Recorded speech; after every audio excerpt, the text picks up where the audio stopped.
The day Lucifer entered the boys' universe, Homelander was no longer the most terrifying thing in the sky. That single fact, quiet, almost casual, changed everything. Not with explosions, not with war, not with a press conference or a Vought announcement or a government emergency broadcast. He simply arrived, and the universe shifted around him the way a room shifts when someone walks in who has seen every secret inside it. No alarm was loud enough, no camera angle wide enough, no headline clever enough, because you cannot brand the truth. And for the first time in a very long time, something purely, unarguably true had walked into a world built entirely on beautiful, profitable, blood-stained lies. Think about what the boys' universe actually is. Strip away the capes, strip away the laser eyes and the corporate slogans and the stadium cheers. What you have underneath is a machine, a vast, humming, morally hollowed-out machine that takes broken people, injects them with something divine they were never meant to carry, and then sells them back to a public desperate for something to believe in. Vought International does not create heroes. It creates symbols. Symbols are easier than heroes because symbols do not bleed on camera unless the bleeding has already been scheduled, scripted, and approved by the marketing department on the 14th floor. And the symbols worked. For decades, they worked. Homelander stood on rooftops with his jaw set and his eyes catching the light, and people looked up and felt something close to faith. The Deep posted gym selfies and sold protein supplements. Starlight gave speeches about hope at rallies where the security team had already cleared out anyone who might cause trouble. The whole architecture of this world rested on one fragile, furious assumption: that humanity would never look too closely, that the performance would always be more comfortable than the truth, that the lights would stay bright enough to drown out whatever was rotting in the dark behind the curtain. Lucifer did not come to turn off the lights.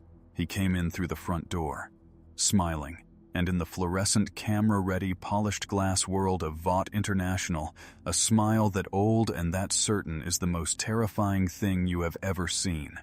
Because it is not the smile of someone who wants something from you. It is the smile of someone who already knows exactly what you want from yourself, and exactly how far you would go to get it.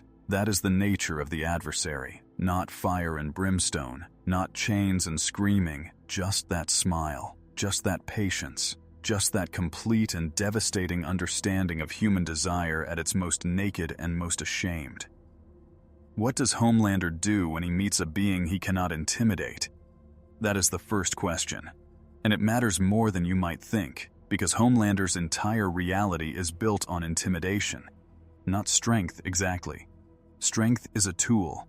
Intimidation is a theology. Homelander has spent his entire life replacing love, which was always withheld, with fear, which he could manufacture in infinite quantities.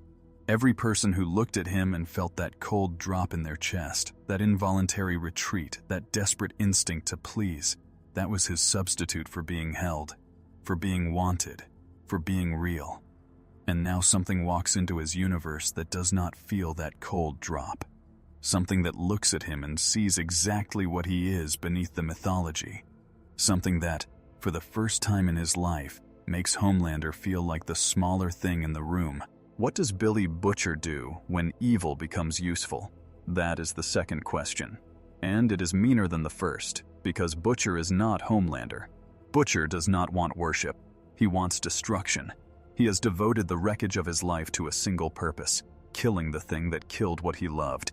And every moral compromise he has made along the way has been filed neatly under the heading of necessary cost. So, when something arrives that could theoretically end Homelander, something ancient and certain and beyond the reach of any Vought contingency plan, Butcher does not run.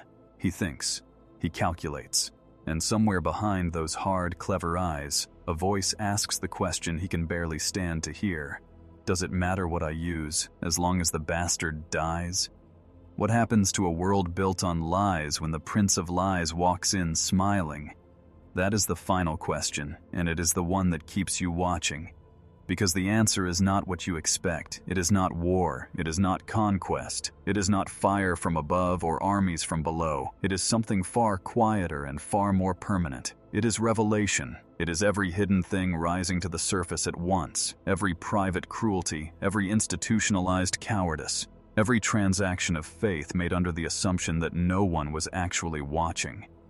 The devil did not come to destroy the boys' universe.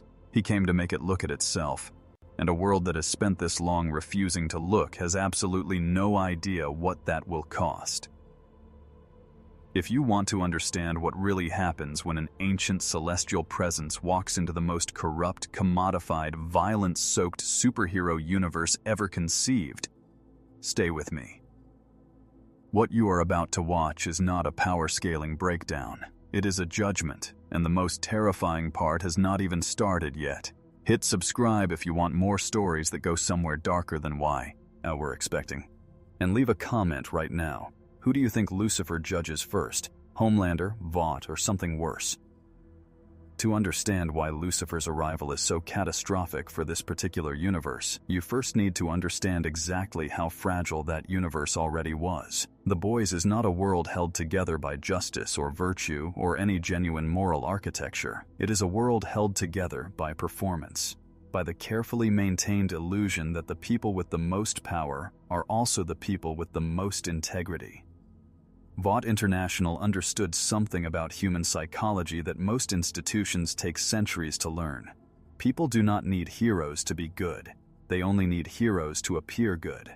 Appearance, maintained consistently enough, at sufficient scale, with sufficient marketing budget behind it, eventually becomes indistinguishable from reality. That is the entire business model, and it worked, right up until it didn't.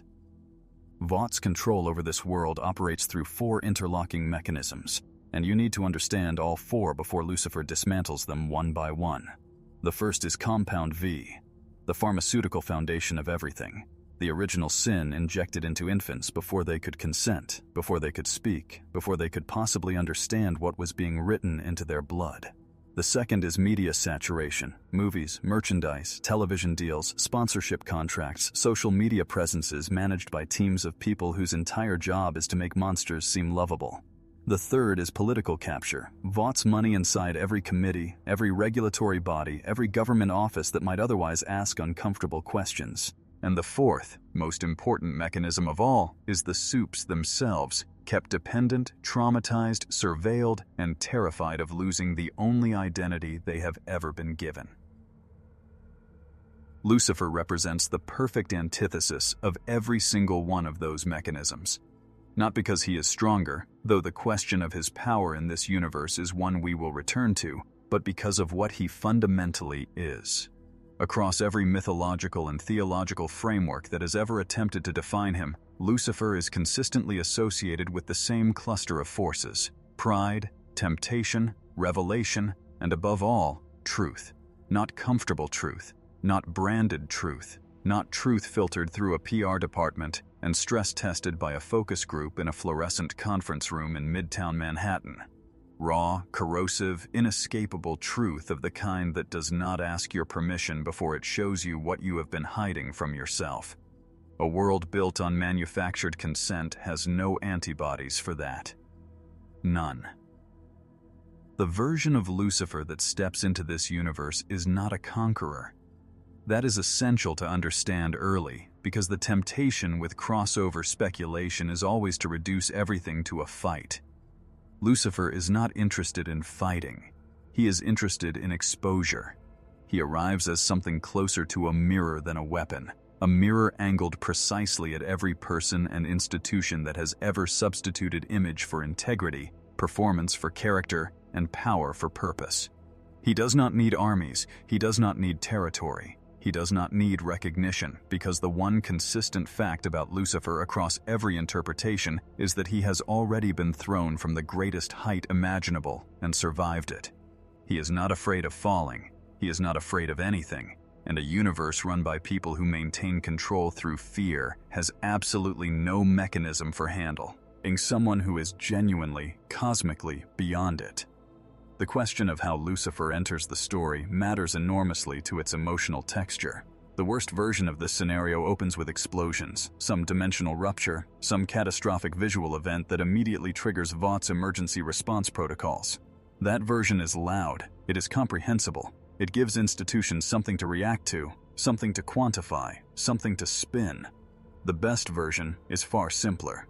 He appears in New York City on a Tuesday afternoon. He is standing on the sidewalk outside Vought Tower, dressed in something expensive and understated, with the specific kind of calm that belongs to beings who have been watching human civilization since before it learned to write.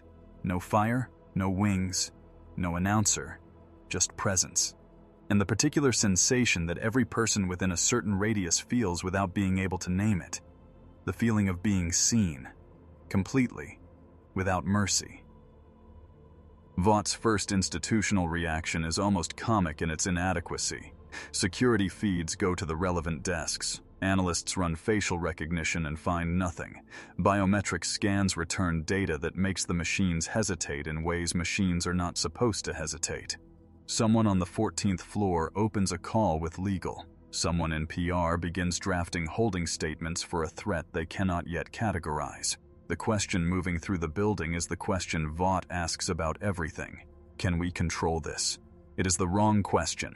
The right question, the one nobody in that building is equipped to ask, is, has this already seen through us? And the answer, of course, is yes. The answer was yes before he arrived. The answer was yes from the moment he chose this particular world, this particular machine, this particular collection of gilded, terrified, broken people pretending to be gods. Homelander's first awareness of Lucifer's presence does not come through a briefing or a security alert. It comes through something older and less rational, a sensation that travels up his spine while he is in the middle of a rehearsed media appearance, smiling at a camera, performing the character he has inhabited so completely that he sometimes forgets it is a performance. The sensation is not fear exactly. Homelander does not process fear cleanly enough to recognize it in real time. It is closer to competition, the primal territorial signal of an apex predator registering that something else has entered the space it has claimed as exclusively its own. He finishes the appearance. He signs the autographs. He smiles the smile. And then, alone in the elevator on the way back up to the floor that belongs to him, his eyes go very slightly wrong at the edges. Something is here, something that does not know it is supposed to be afraid of him. And that is where the real story begins. Not in the security feeds or the boardrooms or the emergency government briefings that will follow in the hours ahead. It begins in that elevator, with the most dangerous man in the world feeling, for the first time in longer than he can remember, the specific chill of uncertainty. Lucifer had not yet spoken a single word. He had not demonstrated a single capability. He had simply arrived, and already the architecture of this world had developed its first hairline fracture. Because Homelander's certainty was the load-bearing wall of everything Vought had built, and something out there on a Manhattan sidewalk, calm and smiling in the afternoon light, had already begun to lean against it. Lucifer does not attack. That is the first thing everyone gets wrong in those early hours when the situation is still being processed, still being categorized, still being fed through the frameworks that Vought and the government and the Seven have spent decades building to handle threats they understand. They are waiting for the assault. They are waiting for the demand, the ultimatum, the display of force that will finally give them something to respond to. Every crisis protocol Vought has ever written assumes that power announces itself through destruction. That is how soups work.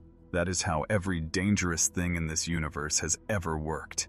Power hits first and talks later, if it talks at all. So every eye in every surveillance room is watching for the moment Lucifer moves, and he simply does not. He walks, he observes, he speaks to people, and that is so much worse. His first real conversation is with A-Train, and it is not a confrontation. It is barely even an interaction by any conventional measure, a brief exchange in a corridor inside Vought Tower after A-Train has been rerouted through a building entrance he does not normally use, at a time that feels slightly too coincidental to be accidental. Lucifer looks at him with that patient, knowing expression and says something quiet. The exact words are not important. What is important is that A-Train hears in those words the name of every person he has killed, every corner he has cut, every moment he chose speed and survival over decency, and then buried the memory under enough stimulant-fueled momentum that he could almost believe it was gone. He does not scream. He does not collapse. He simply goes very still. The way people go still when something they have been running from for years suddenly appears directly in front of them, and there is nowhere left to go. The Deep's encounter is different in texture, but identical in effect. Lucifer finds him alone, which is not difficult because the Deep is almost always alone in the specific way that people are alone when they have alienated everyone who ever tried to reach them. Where A-Train received truth delivered like a scalpel, the Deep receives something closer to pity, and discovers, to his horror, that pity from a being this ancient feels worse than contempt, because contempt at least implies you are worth being angry at. Pity implies you are simply small. The Deep has structured his entire psychological survival around the belief that his failures are circumstantial, external, reversible, that he is, underneath everything, still deserving of the adoration he lost. Lucifer looks at him and does not confirm that belief. He does not need to say a word. The silence says it. Vought's executive floor is where Lucifer makes his first truly public move, and it is characteristically understated. He simply appears in an ongoing board meeting. The details of his entry through 3 layers of security will consume Vought's internal investigation teams for weeks afterward, and sits down at the table as if he has always belonged there. The executives, to their credit, maintain corporate composure for approximately 45 seconds. Then he begins naming things. Quietly, conversationally, in the tone of someone reading a grocery list. Settlements, buried incidents, the specific dollar figures attached to specific silences, the names of specific people who were paid, threatened, or disappeared when they came too close to a truth Vought could not afford. The room does not panic immediately. It goes very, very quiet first. Starlight witnesses part of this through a feed someone patches to her phone before the signal is killed, and her reaction is the most complicated in the building, because shot, he already knew. Not all of it.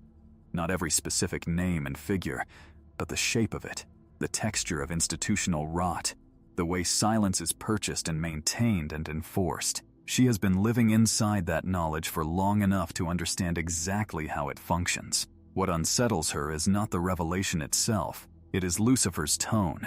There is no anger in it, no disgust, no moral urgency. He speaks about Vought's crimes the way a geologist speaks about rock strata, as simple, observable, chronological fact, and she realizes, with a coldness that has nothing to do with the room's temperature, that this is not rescue, this is documentation. Homelander watches the board meeting footage, the 14 seconds before the feed cuts, approximately 37 times. Not because he is studying strategy, not because he is calculating response. He watches it because he cannot stop, the way you cannot stop pressing on a bruise to confirm it is still there. Something in Lucifer's posture during those 14 seconds activates the oldest alarm in Homelander's psychological architecture, the one buried deepest beneath the ego and the mythology and the performance of absolute certainty. It is the alarm that sounds when someone looks at you and is genuinely not impressed, not intimidated, not resentful, not secretly worshipful, simply unimpressed. Homelander has not felt that alarm in years. He had started to believe it was permanently disabled. Butcher receives the first credible report about Lucifer from a source inside Vought's facilities division, someone low enough in the hierarchy to be observant and frightened, high enough to have seen something they were not supposed to see. The report is fragmentary, contradictory, and completely unlike anything in Butcher's extensive files on soup threats and corporate cover-ups. He reads it 3 times. Then he does what he always does with information he cannot immediately categorize. He sits with it, lets it turn in his mind like a stone in river water, waiting for the shape to become clear. What becomes clear, slowly and with the specific quality of certainty that only arrives when you have been hunting monsters long enough to recognize their grammar, is this: whatever this thing is, it does not need him. It does not need anyone. It is not asking for allies or resources or operational support. It is simply moving through this world like a fire that has decided exactly what it wants to burn. Lucifer does not attack. He does not need to. By the end of the first 24 hours, A-Train has not slept. The Deep has not eaten. Half of Vought's board is privately consulting lawyers who specialize in criminal liability. Homelander has broken 4 objects in his private quarters and has not yet admitted to himself why. And Butcher is staring at a half-assembled dossier on an entity that he cannot threaten, cannot buy, cannot outmaneuver, and cannot kill. wondering with the particular mixture of dread and dark excitement that defines every great mistake he has ever made, whether he could possibly use it anyway. The fractures are spreading, and Lucifer has not yet raised his voice. By the third day, Vought International has convened 17 separate emergency meetings and produced 0 actionable outcomes. This is not incompetence exactly. It is the specific paralysis that sets in when an institution built entirely around the control of narrative encounters something that exists completely outside narrative control. Every crisis Vought has ever managed, every leaked video, every dead civilian, every soupy piece, reekdown captured on someone's phone, has been manageable because it existed within a system of competing information. You could flood the zone, you could redirect, you could produce a counter-story loud enough and bright enough to make the original story seem small by comparison. What you cannot do, what no PR budget in the world is large enough to accomplish, is produce a counter-story to truth itself. And Lucifer, simply by moving through this world and speaking to people, is producing truth in quantities that Vought's machinery was never designed to process. The internal memos from this period, the ones that will eventually surface in fragments across several competing news cycles, have a quality that is almost surreal in retrospect. Senior executives describing a being of indeterminate origin and capability in the same corporate language used to discuss quarterly earnings shortfalls and brand partnership opportunities. One memo, circulated by the head of Vought's Special Assets Division, refers to Lucifer as a category-undefined autonomous entity and recommends a 3-phase approach: contain, study, monetize. It is the most Vought document ever written. It is also the document that most perfectly illustrates why Vought is already finished and simply does not know it yet. You cannot monetize judgment. You cannot brand revelation. You cannot put a Vought logo on the moment a civilization looks at itself and finally, fully understands what it has become. The scientists want samples. Of course they do. This is the same institution that spent decades harvesting, synthesizing, and injecting a compound derived from celestial DNA into human infants, so the impulse to reduce the inexplicable to the biological is deeply, institutionally ingrained. Teams are assembled, equipment is prepared. Theoretical frameworks are constructed by people with impressive credentials and an almost touching faith in the ability of laboratory methodology to contain something that predates the concept of laboratories by an interval of time no instrument they own is capable of measuring. What the teams discover, when they finally get close enough to attempt any kind of reading, is not data they can use. It is data that makes their instruments hesitate, numbers that do not resolve, energy signatures that keep shifting just outside the threshold of measurement, and a consistent, reproducible sensation among every researcher who spends more than a few minutes in proximity to the subject, the feeling of being quietly, thoroughly, non-judgmentally known. Outside the corporate infrastructure, the public is fracturing along exactly the fault lines that were always there, just waiting for sufficient pressure. The religious response comes first and fastest. Congregation by congregation, denomination by denomination, streaming broadcast by streaming broadcast, the debate erupts over what Lucifer's presence actually means within each particular theological framework. Some communities identify him immediately and respond with terror. Some identify him and respond with something disturbingly close to celebration, the end times impulse that has been biding its time in certain corners of certain faith traditions, eager for a sign that the reckoning is real and finally here. Some communities refuse to identify him as anything supernatural at all and construct increasingly elaborate alternative explanations, because the alternative explanation, however implausible, is more psychologically survivable than the real one. Social media does what social media does.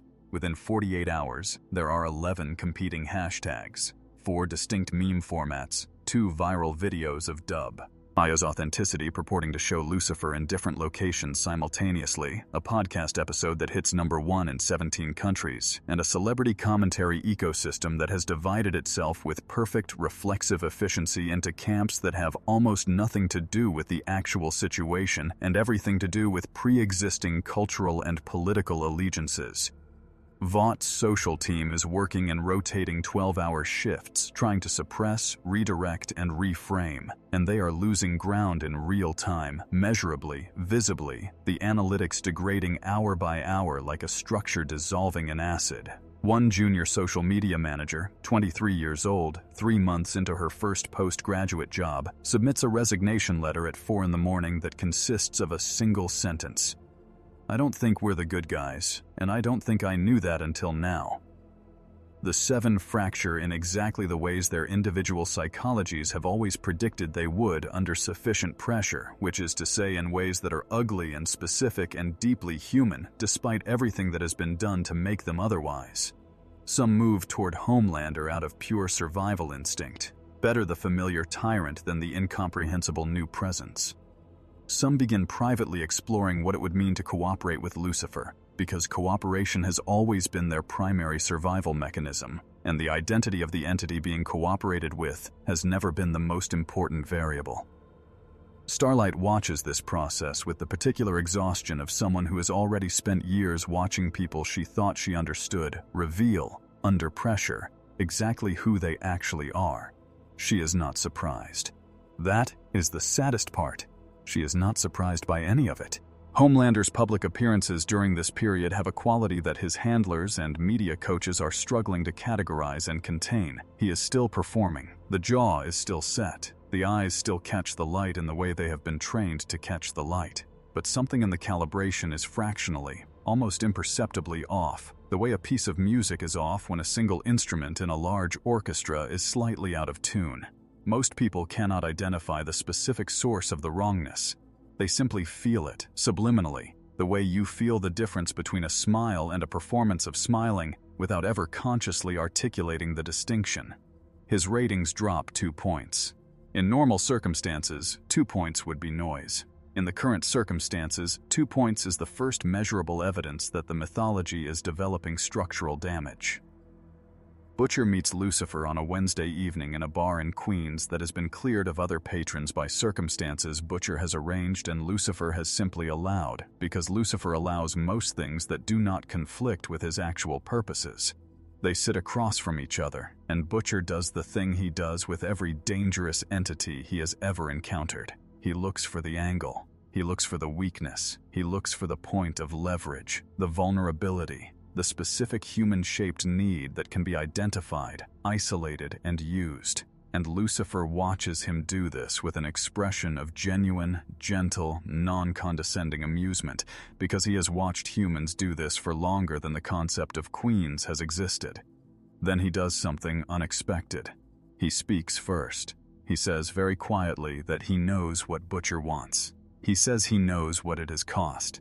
And he says, this is the part that Butcher will not be able to stop hearing for the rest of whatever time he has, that he question worth asking is not whether Homelander deserves to die. The question is what Butcher deserves to become in the process of killing him. The breaking point arrives not through a single catastrophic event, but through the accumulation of smaller collapses, each one weakening the load-bearing structure of this world's order until the whole architecture becomes a question of when rather than if. The trigger, when it finally comes, is almost mundane in its specificity. Homelander schedules a public address, a large-scale media event, stadium capacity, broadcast globally, the kind of carefully engineered spectacle that Vought has always used to reset the narrative when the narrative begins drifting somewhere uncomfortable. Tens of thousands of people in seats, cameras at every angle, the full production apparatus of a civilization that has learned to substitute spectacle for substance deployed in service of a single desperate objective. Remind everyone who the most powerful thing in this world is. Remind everyone what they are supposed to feel when they look up. Lucifer attends. He takes a seat in the upper level, unreserved, unremarkable, dressed without ostentation, and he watches. This is almost certainly deliberate. Everything Lucifer does in this world is deliberate. Not in the calculating, tactical way that Butcher is deliberate, not in the performed, rehearsed way that Homelander is deliberate, but in the deeper way that beings operate when they have already seen the entire shape of a situation and are simply allowing it to unfold at its natural pace. He does not draw attention to himself. He does not need to. The attention finds him, spreading outward from his section of the stadium in concentric rings of discomfort, people turning in their seats without knowing why, that sensation of being completely known traveling through the crowd like a frequency just below the threshold of hearing, but not below the threshold of feeling. Homelander begins the address. The first 3 minutes are technically flawless, the cadence perfect, the imagery resonant, the particular blend of authority and accessibility that his media team has spent years calibrating deployed with the precision of a surgical instrument. The crowd responds on schedule. The cheers arrive at the right moments. The cameras capture his profile against the lights in exactly the composition that 47 focus groups have determined produces maximum emotional response in a viewing audience. And then his eyes, moving across the crowd with the systematic sweep that he performs at every event, the sweep designed to make individuals feel seen without actually seeing them. His eyes find Lucifer. And everything that has been held together by performance, by discipline, by the sheer brutal force of a will that has never once permitted itself to publicly fracture, goes very slightly, very visibly wrong. What happens next will be analyzed and debated and reanalyzed for as long as anyone is paying attention to this universe. Homelander stops speaking mid-sentence. Not for long, 2 seconds, perhaps 3. But in a live broadcast, in front of this many cameras, 2 seconds of silence from Homelander is a geological event. Then he continues, but the calibration is gone. The words are right. The posture is right. But something has been removed from behind the eyes, some load-bearing performance of certainty, and the absence of it is visible to anyone who has ever looked closely enough at a person to distinguish between genuine conviction and the exhausting, terrifying labor of performing it. In the production truck, 3 separate team members simultaneously reach for their phones. Nobody calls Vought's crisis line. They call each other because the crisis line assumes the problem can be managed, and what they are watching does not look manageable. Homelander leaves the podium. This has never happened. In 37 major public appearances, in a career built on the foundational promise that nothing can move him, nothing can interrupt him, nothing in this world is significant enough to cause him to deviate from the performance, he simply walks away from the podium. The stadium goes quiet in the specific way that large crowds go quiet when something has happened that the existing cultural vocabulary does not contain. Then, because human beings require resolution and the universe has just provided none, the quiet breaks into something worse than panic. It breaks into argument. Thousands of people simultaneously trying to narrate what they have just seen in ways that preserve their existing beliefs about the world, and failing, and knowing they are failing, and becoming frightened and then angry at the thing that made them frightened. Lucifer leaves the stadium at a measured walk while the argument escalates around him. Outside, in the gathering dark, Butcher is waiting. This meeting was not arranged. Butcher tracked Lucifer's location through methods that are impressively resourceful and completely irrelevant, because Lucifer was already planning to be here, in this street, at this moment, in the same way that water plans to flow downhill. Butcher looks at him with the expression that has characterized his entire adult life, the expression of a man who has decided that a bad option is better than no option, that dirty hands are better than empty ones, that the compromise he is about to make is justified by the magnitude of what it accomplishes. He says very simply that he wants Homelander dead, and he does not care what it costs. Lucifer considers this for a moment that lasts slightly too long.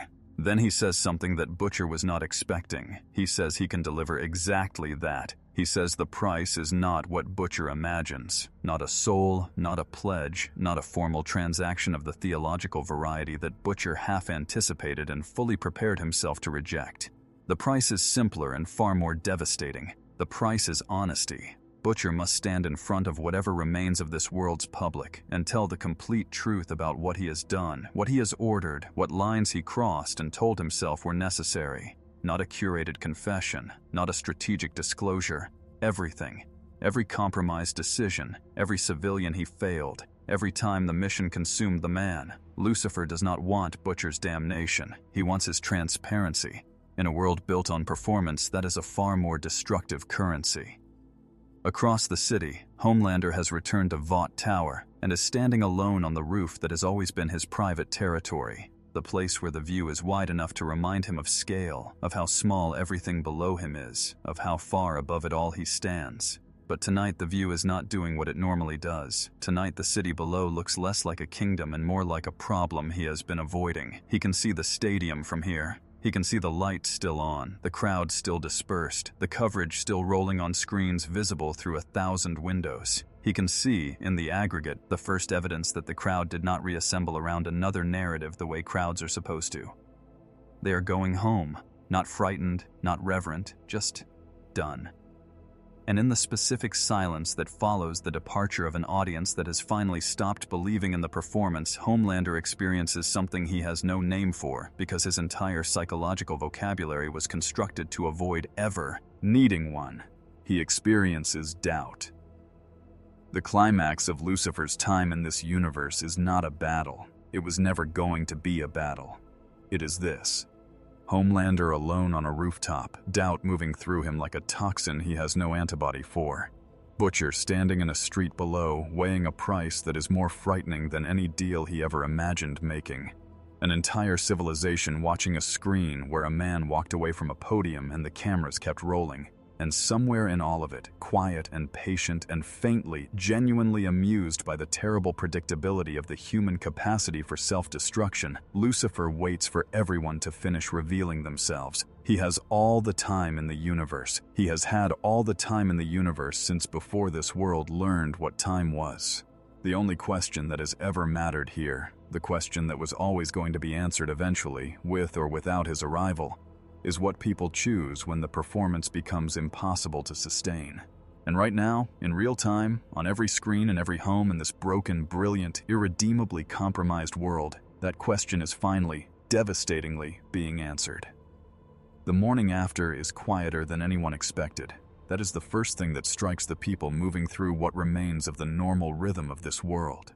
The quiet, not the silence of aftermath, not the stunned silence of a population that has just survived something catastrophic, but a different quality of quiet entirely.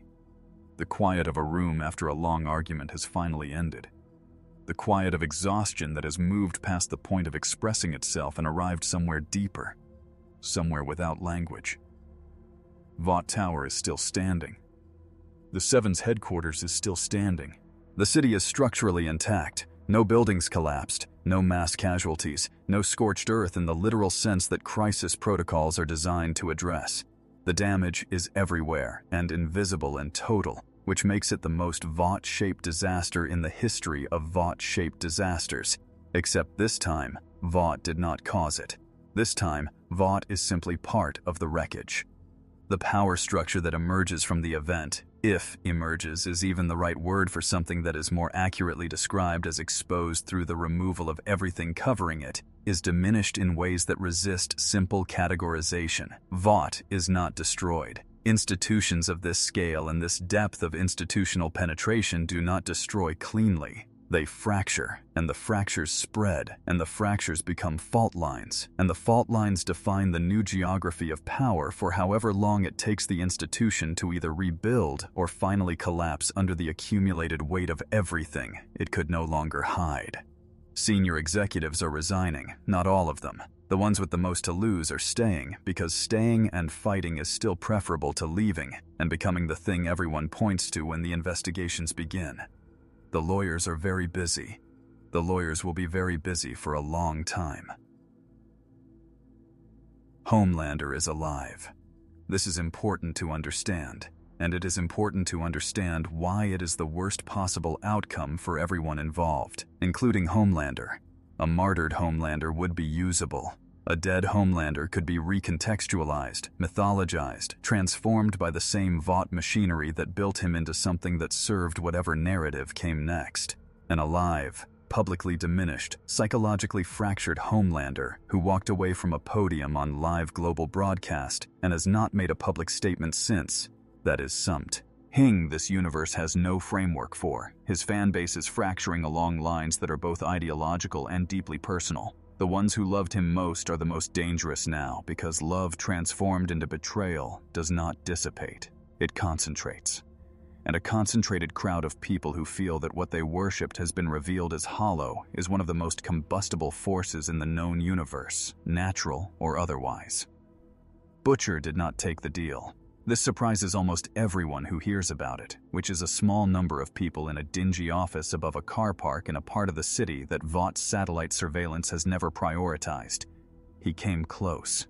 If honesty requires him to admit that, and it increasingly does, he came very close.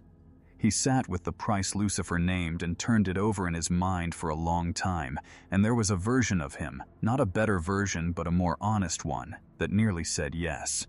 What stopped him was not morality exactly. What stopped him was the recognition, arriving with the clarity that only comes from proximity to something genuinely ancient and genuinely beyond manipulation, that Lucifer was not offering him a transaction, he was offering him a mirror. And Butcher has spent long enough looking away from mirrors to know that what he would see in this one was not something he was ready to survive. Starlight is the closest thing this resolution has to a protagonist, which is not a comfortable position, and she knows it. She is moving through the wreckage of two institutions simultaneously: Vought, which she was always in the process of dismantling from the inside, and the broader public faith in soups as a concept, which she had privately hoped could be reformed into something worth believing in. Lucifer's passage through this world has not destroyed that hope exactly. It has clarified it in a way that feels indistinguishable from destruction. She understands now, with a precision that is both gift and burden, the difference between exposing a corrupt system and healing it. Lucifer did the former completely. Nobody, including Lucifer, did the latter at all, and she is left holding the question of whether exposure without healing is justice, or simply a more honest version of the cruelty it was meant to address. The ordinary people, the civilians who populated the background of this story, the ones who watched the broadcast and felt the crowd quiet spread from the stadium through the city like a change in atmospheric pressure, are living in the residue of revelation in ways that are varied and specific and mostly invisible to the cameras that are still running, still searching for the narrative frame that will make sense of everything. Some of them are better. Some of them are measurably, specifically better. People who believed things that were not true, who worshipped things that did not deserve worship, who now have the difficult freedom of no longer being deceived. Some of them are worse. The ones who needed the lie, who had built the architecture of their daily lives around the specific comfort of believing that the people in capes were genuinely, reliably, meaningfully good. Those people are navigating a loss that has no name in any existing grief vocabulary. The truth arrived, and it was not kind because truth is not required to be kind. Lucifer leaves on a Thursday. No announcement, no statement, no final confrontation or symbolic gesture or parting address to the civilization he has just turned inside out. He is simply present, and then he is not, and the absence is noted first by the specific quality of the city's ambient sensation, that feeling of being, completely known, dissipating like morning fog, leaving behind it the strange exposed vulnerability of a world that has just remembered what it is like to not be seen. Vaught's surveillance teams confirm the departure with equipment that for approximately 48 hours after his arrival had been producing data it could not interpret and will now spend weeks failing to explain. There is no body of data.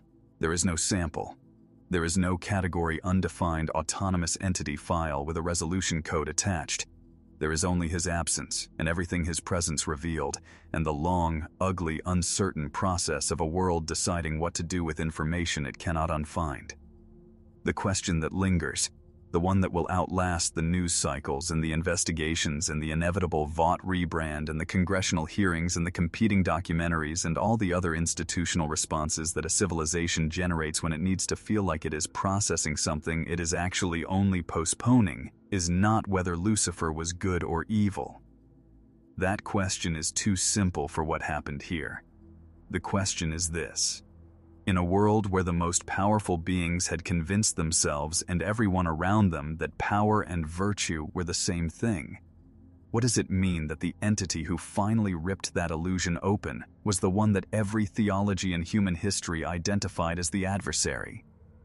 What does it mean that the devil came to the boys' universe and the most honest thing he did was nothing, just looked and spoke and waited and let the corruption explain itself?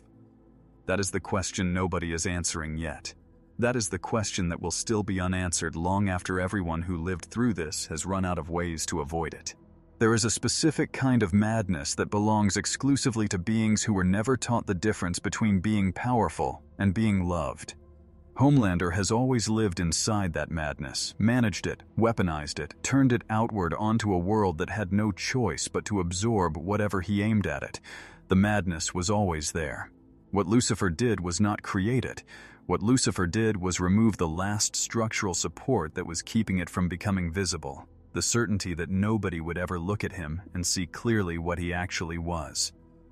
That certainty is gone now, stripped cleanly, without violence, without drama, in the space of one unfinished public address and one moment of eye contact across a stadium full of witnesses. And Homelander, alone in Vought Tower with the city spread below him and the screen's cycling footage of his departure on a loop, is discovering what a being built entirely around the performance of invulnerability does when the performance finally fails. He does not emerge for 4 days. This fact alone reshapes the information ecosystem of the entire world, because Homelander's absence from public life is not a normal event. It is an ontological disruption. He has never been absent. His presence, on screens, in airspace, in the cultural atmosphere, is as constant and apparently permanent as weather. The PR team issues holding statements that nobody believes. The statements are technically competent and emotionally hollow, and land with the specific thud of institutional language deployed in a context that has moved completely beyond the reach of institutional language. Vought's stock drops another 4 points. A prominent political figure who has been Vought adjacent for a decade releases a statement describing his relationship with the company as exploratory and non-committal, which is the political equivalent of a man quietly moving toward the nearest exit while pretending to check his phone. When Homelander finally reappears, it is not through an arranged media event. It is on a residential street in Brooklyn at 11 in the morning on a Tuesday, which is so far outside any established pattern of behavior that the first 3 people who see him assume it is a look-alike or a promotional stunt. He is not in costume. He is in clothes that belong to a person rather than an icon, and he is walking in the particular way of someone who has not been outside in several days. Slightly too deliberate, slightly too aware of the texture of the pavement, the temperature of the air, the fact of being physically present in a world that contains other people. A child recognizes him and stops, and Homelander crouches down to the child's eye level, which is a thing he has done 10,000 times on camera in staged environments with lighting rigs and camera operators and a publicist watching the sightlines. He does it now with none of those things, just a man and a child and a street. The child asks if he is okay. Homelander does not answer immediately. When he does answer, the answer is 2 words that no recording equipment captures, because there is no recording equipment, because this is not a performance. For the first time in his life, this is not a performance. The footage comes anyway. Of course it does. Someone on the 3rd floor of an apartment building films 47 seconds on a phone before the angle changes and the moment ends, and those 47 seconds are everywhere within the hour, discussed and dissected and interpreted with the full force of a civilization that has been trained since birth to consume images of this man and generate meaning from them. The interpretations are wildly contradictory. Some people see a monster finally humanized. Some see a manipulator executing a new strategy. Some see a broken thing that should never have been made. Some, and this group is smaller than it was a week ago, but more intense, more concentrated, more frightening in its intensity, see their god humbled and blame everything except the god. The 47 seconds do not resolve anything. They deepen every existing argument and generate several new ones, which is the nature of public images of complicated people in complicated times. Homelander returns to Vought Tower after the Brooklyn appearance and asks, for the first time in the organizational memory of anyone currently employed there, to speak with a therapist.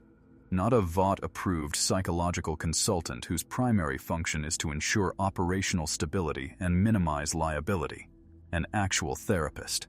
The request travels up through 3 layers of management before anyone is willing to authorize the response. because the response requires acknowledging that the request was made, and acknowledging that the request was made requires acknowledging a vulnerability that no one in Vought's hierarchy is prepared to officially recognize exists. The therapist who is eventually sourced, vetted, NDO'd, briefed on approximately 15% of the relevant context, sits across from Homelander in a room that has been swept for recording devices and asks the question that all good therapists ask at the beginning of every genuine conversation: what do you want? Homelander thinks about this for a long time. The therapist is trained to be comfortable with silence, but this particular silence has a quality she was not briefed on. It has weight and heat and the specific texture of a question that a person has been avoiding for so long that it is calcified into something almost geological.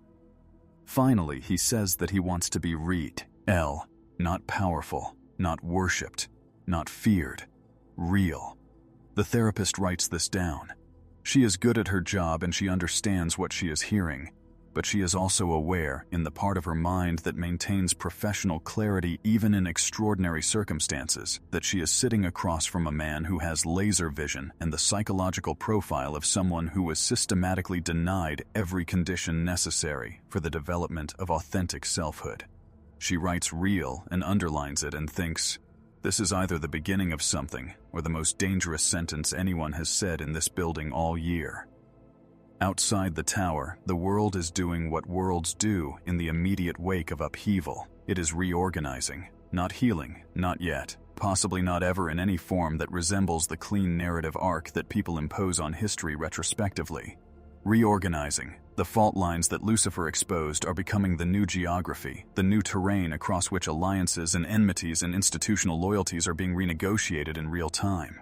Some soups are cooperating with government investigations, not out of moral awakening, but out of the survival calculus that has always governed their behavior. The calculus has simply updated its variables. Some are disappearing, using the current chaos as cover for exits that were always planned but never previously necessary. Some are doing something more interesting, more dangerous, and more genuinely unprecedented. They are asking questions about compound vi, about consent, about what they were made into and who made them into it, and whether the people who made them into it are still in a position to dictate the terms of their existence. Butcher watches all of this from the outside, which is where he has always watched everything, and thinks about a price he did not pay and a deal he did not take, and a question he cannot stop hearing in the voice of something ancient and patient and absolutely certain. What does Butcher deserve to become? He does not have an answer. He has never been a man who needed answers to keep moving.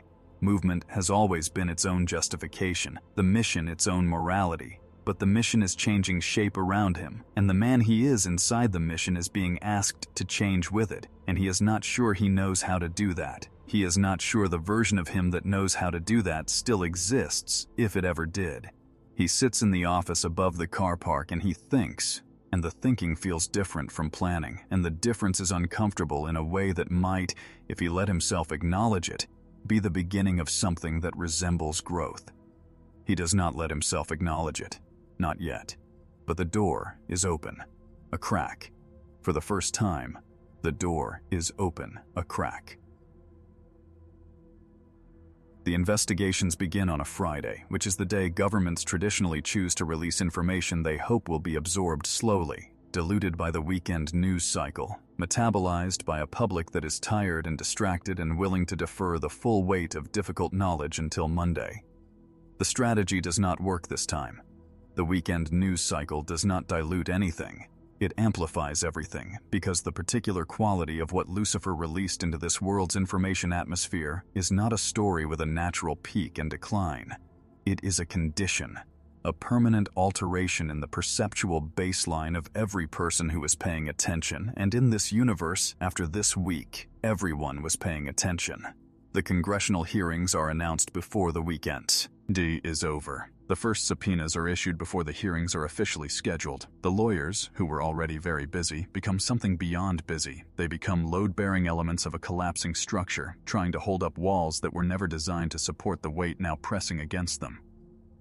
Vaught's response to the investigations follows a pattern that is so consistent, so thoroughly rehearsed, so deeply encoded in the institutional DNA of the organization that it executes almost automatically, the way a body executes immune response: deny, delay, redirect, minimize, and if none of those work, sacrifice the minimum necessary personnel to create the impression of accountability while preserving the systems that produced the misconduct in the first place. The pattern is familiar. The pattern has worked before. What is different this time is the quality of the public's attention, which has been altered by Lucifer's passage through this world in a way that makes the familiar pattern visible as a pattern, not as a sequence of discrete events, but as a method, as a technology of evasion, as a machine specifically engineered to produce the appearance of consequences without the substance of them. People who can see the machine cannot be fooled by the machine, and for the first time in Vought's organizational history, a critical mass of people can see it. The congressional hearing that matters most is not the first one. The first one is theater, carefully managed, deliberately limited in scope, populated by committee members with complex relationships to Vought's lobbying apparatus, who ask questions designed to illuminate nothing while appearing to illuminate everything. The hearing that matters is the third one, the one that nobody announced properly, the one that happens in a smaller room with worse lighting and a committee composition that reflects a significant recent shift in who owes what to whom in the post-Lucifer reorganization of political obligation. This hearing has a witness that the first two hearings did not. A former Vought senior employee, 7 years in the Special Assets Division, who sat in a boardroom while a being of indeterminate origin named the specific dollar amounts attached to specific silences, and who has been unable to sleep properly since and has decided, with the specific reckless clarity that sleep deprivation sometimes produces in people who still have a functional conscience, to simply say everything. The testimony lasts 4 hours. During those 4 hours, the Vought communications team sends 47 messages to various media contacts attempting to pre-contextualize the testimony as the unreliable account of a disgruntled former employee with a personal grievance and a documented history of performance issues. The media contacts read the messages. Several of them respond politely. None of them run the pre-contextualization piece, because the pre-contextualization piece requires a reader who has not already spent a week living inside the specific atmospheric condition that Lucifer created. A reader who still finds the performance of innocence more instinctively credible than the evidence of guilt. That reader is increasingly difficult to locate. That reader may, for the time being, no longer exist in sufficient numbers to constitute the audience Vought's communication strategy requires. Starlight testifies on the 4th day. She has been preparing for this in one form or another for longer than the current crisis has existed, preparing in the sense of accumulating knowledge and documentation and specific moral clarity that comes from spending years inside a corrupt institution, while maintaining enough of your original self to recognize the corruption for what it is. What she was not prepared for is the texture of the room, the specific quality of attention directed at her from the committee, from the gallery, from the cameras, from the world watching through the cameras. It is different from the attention she has navigated her entire public life. It is hungry in a way that feels less like support and more like demand. The demand of a public that has been lied to for a very long time and is now directing all of its appetite for truth at the most visible person willing to provide it, regardless of whether that demand is fair or sustainable or compatible with the actual humanity of the person being demanded from. She speaks clearly and accurately and without performance. It costs her more than it looks like it costs her. The soups who are cooperating with investigators occupy a strange middle space in the public imagination during this period, neither fully villain nor fully victim, too compromised for uncomplicated sympathy and too damaged for uncomplicated condemnation. A-Train gives a deposition that runs 6 hours and covers approximately 40% of what he actually knows, which is still more honesty than any official body has extracted from a member of the 7 in the organization's entire history. The Deep gives a deposition that his lawyers have clearly spent significant resources preparing, and that manages, through careful architecture, to be technically truthful while revealing almost nothing of actual operational significance. Both depositions are leaked within 48 hours because nothing stays contained anymore, because the infrastructure of containment is one of the things that is no longer functioning the way it was designed to function. The public is not unified in its response to any of this, and the temptation to describe the public as having a single coherent response should be resisted because it flattens something important about what is actually happening. What is actually happening is that the public is having several thousand simultaneous responses, some of them contradictory, some of them evolving, some of them calcifying into new orthodoxies as quickly as old ones dissolve. There is a portion of the public experiencing something genuine and difficult, a real reckoning with the degree to which their faith was manufactured, the degree to which their consent was engineered, the degree to which they participated, however passively, in a system that required their belief to function.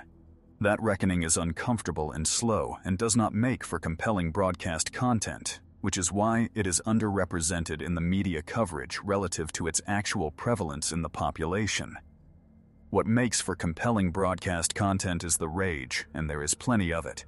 Rage at Vought from people who feel betrayed, rage at the investigators from people who feel their faith is being prosecuted, rage at Soups from people who were always suspicious and now feel retrospectively vindicated. Rage at the investigators from Soups who feel they are being scapegoated for conditions they were born into and never chose. And underneath all of it, not yet fully articulated, not yet fully visible even to the people experiencing it, a quiet, directionless, inarticulate rage at the fact that the thing which finally forced this world to look at itself was not justice or heroism or the long-promised victory of the good over the corrupt. It was something that every tradition in human history has identified as dangerous, adversarial, and fundamentally opposed to human flourishing. And it told the truth.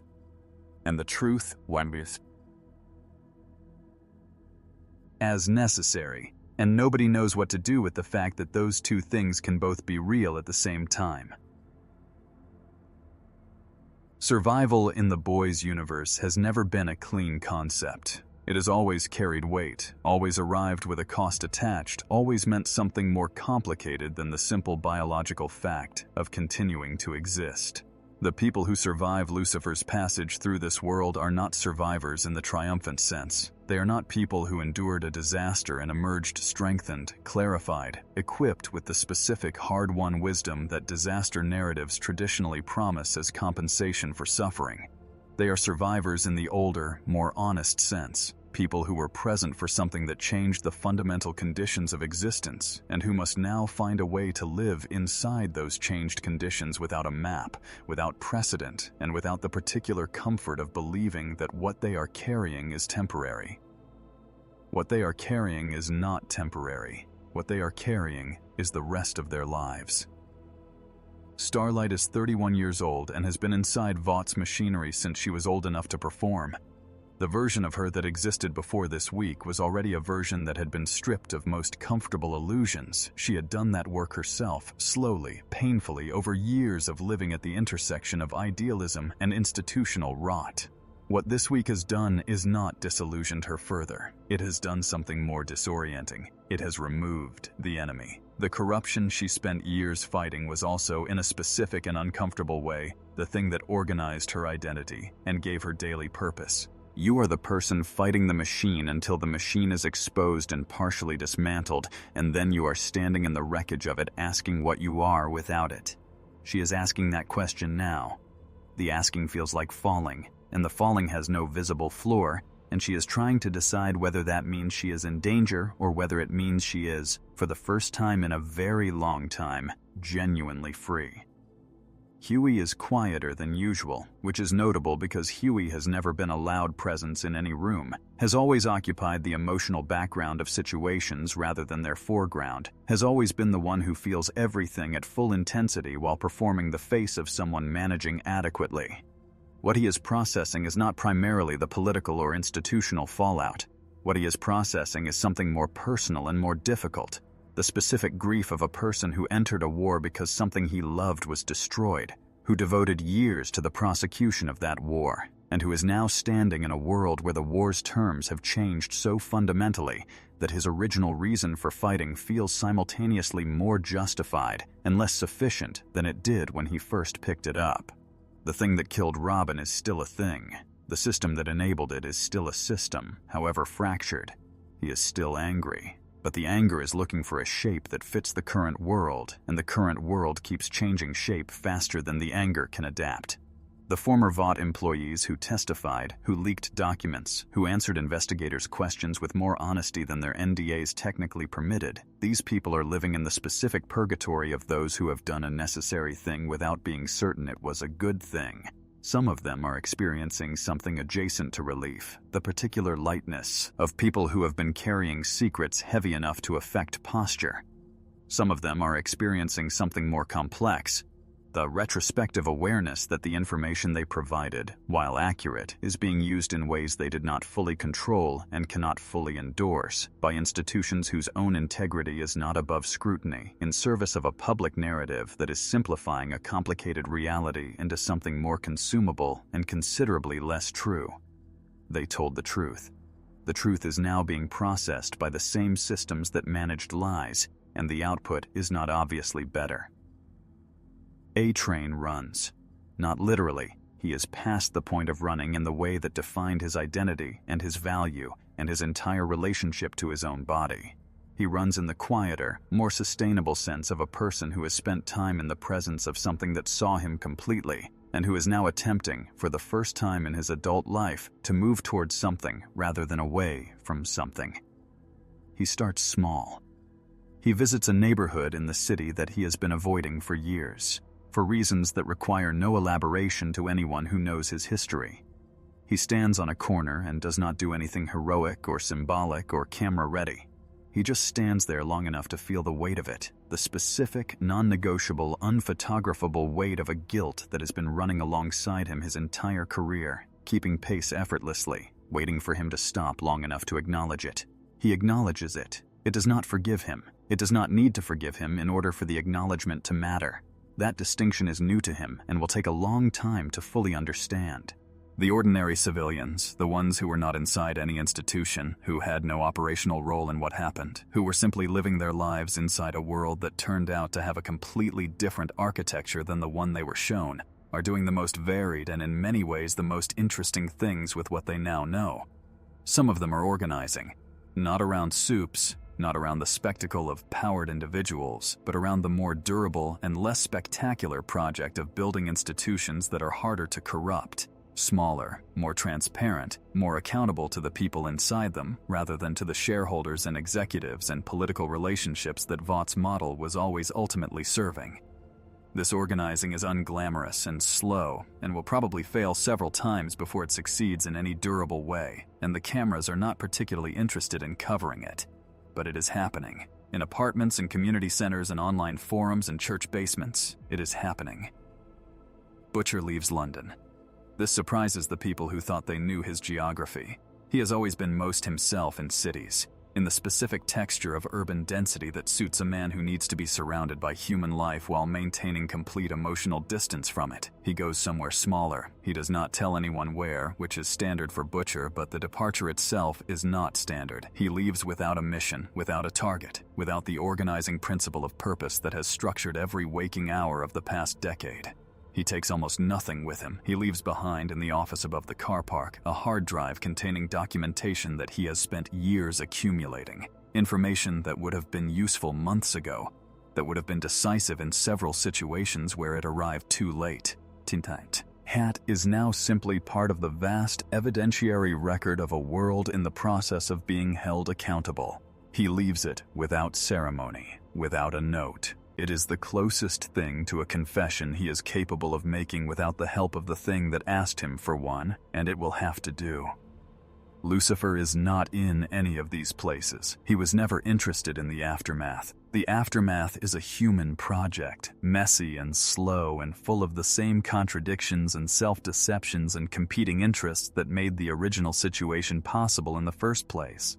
What he did, what he has always done, in every universe and every age and every iteration of the ancient, tireless project of revealing what power does to people who were never meant to have it, was simply make the invisible visible. The rest is not his work. The rest has always been humanity's work. Whether humanity does that work, whether it does it honestly and completely, or whether it performs the doing of it while quietly rebuilding the same structures under new branding with new faces in the relevant positions.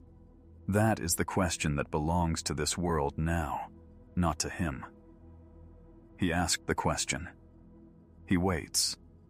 Somewhere that is not a location, with patience that is not patience exactly, but something older and more permanent to see what kind of people this world decides it wants to be. The answer, when it arrives, will not surprise him. It never does. 6 months after Lucifer left, Vought International announced a rebrand. This is the detail that tells you everything you need to know about what actually happened. Not the hearings, not the depositions, not the carefully worded statements of institutional accountability, not the 3 senior executives who accepted plea agreements and the 7 who did not, and the 14 who were never charged with anything at all. The detail that tells you everything is the rebrand. New name, new logo, new tagline, developed by a consultancy that charged $4 million to produce 9 words that tested well with focus groups in 6 markets. New faces in the relevant positions, chosen with the specific care of an institution that has learned, from recent experience, the precise cosmetic changes necessary to satisfy a public appetite for accountability while preserving the operational architecture that accountability was supposed to dismantle. The stock recovered. Of course it did. Stocks always recover because the people who own significant quantities of stock have a vested interest in recovery, and vested interests are more durable than outrage. The new soups are younger. This is presented as progress, a clean break from the compromised generation, a fresh start with individuals who entered the program with full knowledge and full consent, and the benefit of a completely revised ethical framework that Vaught's restructured Special Assets Division developed over 18 months in close consultation with 3 external advisory bodies whose independence was described as rigorous and whose actual operational latitude was described in an internal memo that will eventually surface as complementary to organizational objectives. The new soups have better publicists and worse trauma, which is an achievement of a specific and depressing kind. They are genuinely, measurably more carefully managed than their predecessors. They are also, in every way that matters, the same product with updated packaging, because the demand that created them has not changed, and products are always ultimately shaped by their demand. Homelander is not among them. This is the one thing the rebrand could not accommodate, the one variable that resisted reintegration into the new narrative architecture, the one element of the old world that was too recognizable, too loaded, too permanently associated with everything the new branding was attempting to escape. He exists now in a kind of civilian half-life, not imprisoned because the legal mechanisms for imprisoning someone with his capabilities were never adequately developed, and developing them now would require a public acknowledgement of institutional failure more complete than anyone in the relevant positions is willing to make. Not rehabilitated, because rehabilitation implies a baseline of health to return to, and Homelander's baseline was always the problem. He lives somewhere. He is monitored in the imprecise and underfunded way that things are monitored when the institution responsible for monitoring them has other priorities and a limited budget and a board that prefers not to be reminded that the monitoring is necessary. He was seen twice in the months after the rebrand. The first sighting was captured on a traffic camera in a small city 300 miles from New York at 4 in the morning, standing very still in an empty intersection for approximately 11 minutes before walking away in a direction that no subsequent camera picked up. The second was reported by a gas station attendant in a town nobody outside that town has heard of, who described a man in ordinary clothes who bought a coffee and looked out the window for a long time and did not speak except to say, "Thank you," very quietly when the attendant handed him the change. The attendant said he seemed sad, not dangerous, just sad, in the way of a person who has arrived somewhere they were not expecting to arrive and is not yet sure what to do with the arrival. The attendant did not recognize him until 20 minutes after he left, and by then there was nothing to do with the recognition except carry it home and think about it, which is what he did and what Hodge is still doing. The people who believed in the Seven, the ones who built their sense of safety and meaning and continuity around the specific promise that the people in the capes were genuinely, reliably, meaningfully protecting them, did not disappear. This is important to say clearly because the temptation of this kind of story is to end with the suggestion that revelation produced transformation, that the scales fell from enough eyes to fundamentally change the human relationship with power and authority and the manufacture of faith. That did not happen. The believers redistributed. Some of them redirected their belief toward the new soups and the new branding with a speed that looked like resilience and functioned like desperation. Some of them redirected it toward the investigators and the testifiers and the people who had always been saying something was wrong, replacing one set of heroes with another without examining the mechanism of heroism itself. Some of them redirected it toward Lucifer, which is the outcome that would have amused him most and that he certainly anticipated. The human capacity to transform any sufficiently powerful force into an object of worship is deep enough to encompass its own adversary, and a being that has watched humanity for as long as he has watched it would find that both predictable and, in its way, almost touching. Starlight releases a statement 7 months after the rebrand. It is not a triumphant statement. It does not announce victory or resolution, or the satisfying conclusion that the arc of her public life has been building toward. It announces that she is leaving public advocacy for an indefinite period, not because she has given up, but because she has realized, with a clarity she attributes to nothing more mystical than exhaustion, that the version of herself capable of doing the necessary work in the necessary way does not currently exist. And constructing that version requires time and privacy and the specific kind of stillness that is incompatible with being a public symbol for anything. She says she will return when she is ready. She says she does not know when that will be. The statement receives 12 million views in the first hour. The comments section is, in equal parts, supportive and furious, which is an accurate representation of what the world has become. A place where the most honest possible statement is received as both gift and betrayal, where the act of acknowledging limitation is simultaneously respected and resented, where the distance between what people need from their symbols and what symbols can sustainably provide has never been wider or more visible. Butcher is in a town on the coast of somewhere. He has been there for 4 months. He has spoken to almost nobody. He walks in the morning along a path that follows the water, and he thinks, and the thinking is different from everything that came before it, slower, less directed, less organized around outcome, and more organized around the simple attempt to be honest with himself about who he is and what he has done, and what those two facts, taken together, suggest about what he owes the world before he is finished with it. He has not reached conclusions. He is suspicious of conclusions, has always been suspicious of conclusions, believes that certainty is usually a symptom of something having been left out of the analysis. But he is getting closer to something, not peace.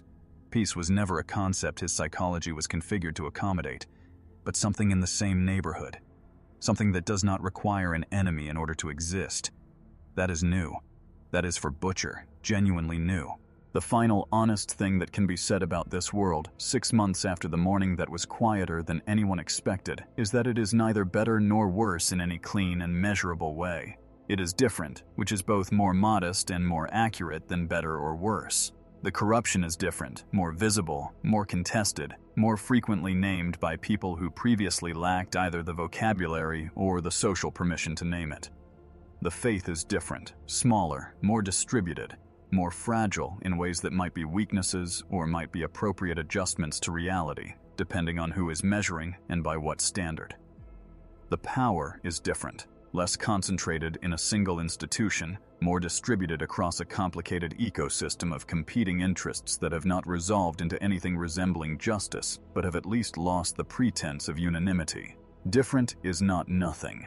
Different is, in a universe this thoroughly constructed around the suppression of difference, actually significant.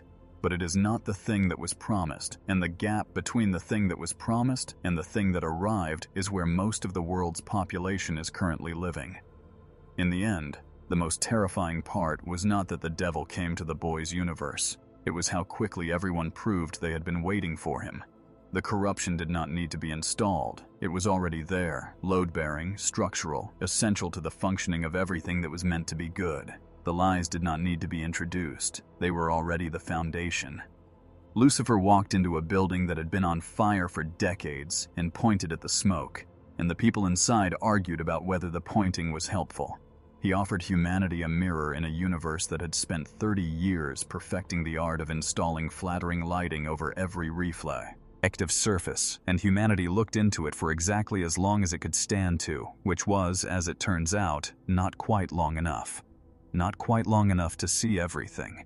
Not quite long enough to change everything. Just long enough to make forgetting impossible, which is either the beginning of something or the cruelest gift in the long, complicated, unfinished history of a species that has always preferred a beautiful lie to an ugly truth, and has always, eventually, been unable to live inside it. So if Lucifer really stepped into the boys' universe, was he its destroyer, or just the first honest thing it had ever seen? That question belongs to you now. Drop your answer below. And if you want more stories that go somewhere you were not expecting, somewhere darker, deeper, and more honest than the version you were sold, you know what to do.